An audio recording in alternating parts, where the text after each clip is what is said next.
Kasih karunia dan damai sejahtera dari Allah Bapa dan dari Tuhan Yesus Kristus kiranya menyertai saudara-saudara sekalian. Amin. Saudara-saudara yang dikasihi Tuhan Yesus Kristus, marilah kita mendengar firman Tuhan yang diangkat dari Mazmur 24 ayat yang ke-7 hingga ayat yang ke-10. Demikian bunyinya.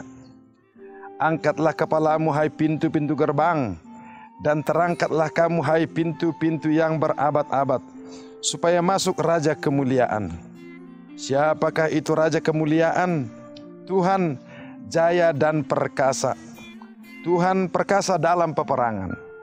Angkatlah kepalamu hai pintu-pintu gerbang, dan terangkatlah kamu hai pintu-pintu yang berabad-abad, supaya masuk Raja Kemuliaan.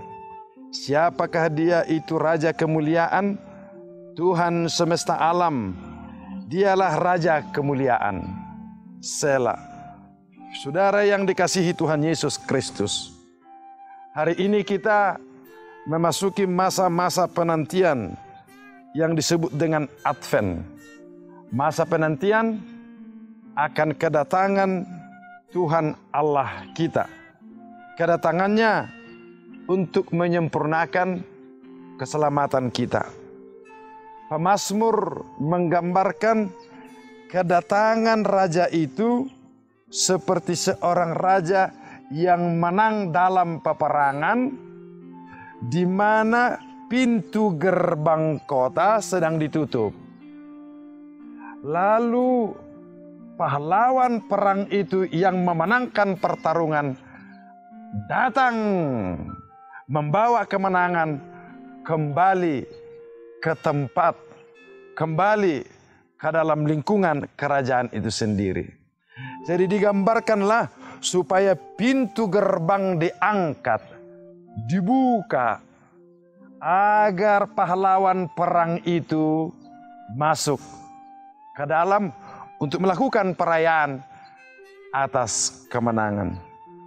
Saudaraku, Allah yang Maha Kuasa itu digambarkan pada teks kita ini sebagai Allah Tuhan jaya dan perkasa. Tuhan perkasa dalam peperangan. Jadi kita sedang mempersiapkan diri menyambut kehadiran Tuhan yang jaya dan perkasa itu. Perkasa dalam peperangan. Kita tahu saudara-saudara, peperangan itu adalah peperangan untuk memenangkan umat manusia. Peperangan itu adalah peperangan pembebasan manusia dari kejatuhannya ke dalam dosa akibat karya iblis yang merusak kehidupan manusia itu. Dan dia yang memenangkan peperangan itu adalah Yesus Kristus yang mati di kayu salib, bangkit dari antara orang mati, naik ke sorga, duduk di sebelah kanan Allah. Dia telah memenangkan peperangan itu, mengalahkan iblis dan kuasa dosa dan kematian itu. Yang kedua saudara-saudara, Allah yang sedang kita nanti-nantikan itu digambarkan dalam seruan ini, dalam nyanyian ini. Dia adalah Tuhan semesta alam. Dialah Raja Kemuliaan. Tuhan semesta alam. Dialah yang menciptakan langit, bumi, dan isinya, serta menciptakan kita sendiri. Dialah Allah yang berkuasa atas semesta alam. Dialah Raja Kemuliaan itu. Segera Dia akan datang. Saudaraku, bagaimanakah kita menyambut kehadirannya? Saya mau kasih gambaran dulu untuk kita saudara-saudara. Di satu tempat ada perlombaan dalam rangka menyambut kehadiran seorang pemimpin kota. Lalu di tempat itu dilakukan perlombaan kebersihan. Membersihkan rumah dan lingkungan masing-masing, halaman rumah masing-masing. Nanti akan diuji siapa menjadi pemenangnya. Yang paling bersih, yang paling rapi. Rumah siapa yang paling tertata dengan apik dan asri. Rumah siapa yang paling bersih? Lalu seluruh penduduk membersihkan rumah masing-masing, membersihkan halaman masing-masing. Lalu yang memeriksa kebersihan ini tim penilai datang. Masuklah ke sebuah rumah. Di halaman rumah mereka melihat bunga yang tertata dengan rapi. Bahkan ada kolam-kolam kecilnya, halamannya dibersihkan. Begitu indah, enak dipandang mata. Lalu penilai itu mengatakan, wah, ini pasti yang terbaik di tempat ini. Kemudian mereka masuk ke dalam rumah. Mereka melihat foto-foto yang ditata dengan rapi di dalam rumah itu. Mejanya juga diatur dengan baik, dengan peletakan yang begitu sempurna. Lantainya begitu bersih dan berkilat, berkilau-kilau. Semua tertata dengan rapi. Lalu tim penilai itu berkata, wah, luar biasa bahwa Bapak dan Ibu mempersiapkan perlombaan ini dengan baik.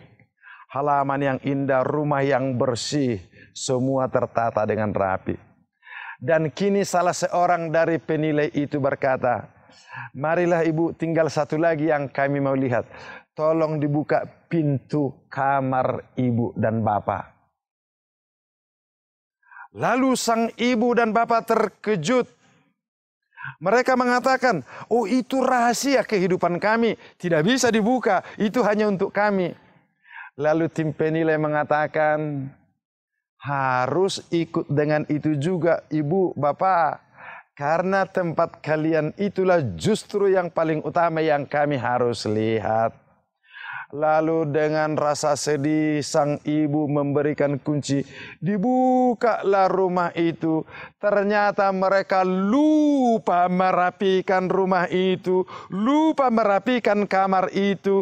Lupa membersihkannya. Lupa mengaturnya. Mereka sibuk membersihkan bagian luar. Mereka sibuk menentukan penampilan. Lupa tempat yang paling penting untuk dibersihkan, di mana mereka hidup bermeditasi, hidup berpikir bersama, hidup menentukan kehidupan kamar mereka sendiri.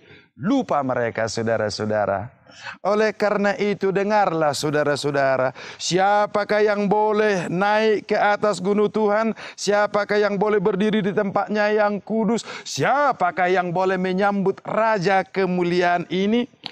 Orang yang bersih tangannya dan murni hatinya, yang tidak menyerahkan dirinya pada penipuan dan yang tidak bersumpah palsu.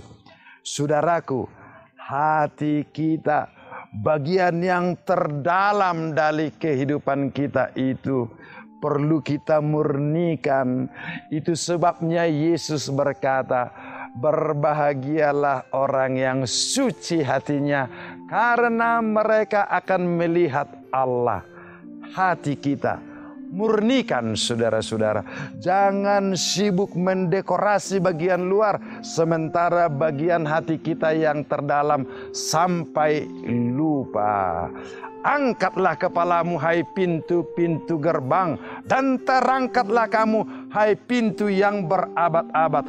Angkatlah hatimu, murnikanlah hatimu, sucikan hatimu untuk menyambut kehadiran Allah Bapa di dalam Yesus Kristus untuk menyelamatkan kita. Amin.